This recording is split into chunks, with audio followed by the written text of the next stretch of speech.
హిందువులు అత్యంత భక్తిశ్రద్ధలతో జరుపుకునే పండుగలలో శ్రీరామనవమి ఒకటి. అసలు ఈ పండుగను ఎందుకు జరుపుకుంటాం? దీని వెనక ఉన్న అంతరార్థమేమిటి? ఈ వీడియోలో తెలుసుకుందాం.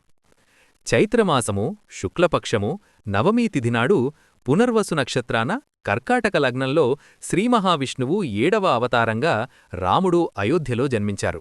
అందుకే ఈ రోజును మనం శ్రీరామనవమిగా జరుపుకుంటాం.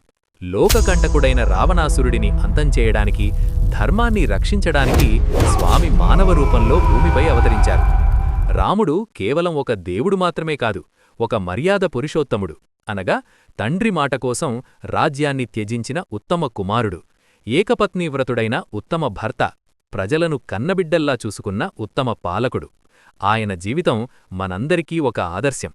రామో విగ్రహవాన్ ధర్మః అంటే రాముడే ధర్మానికి ఒక రూపం అని అర్థం.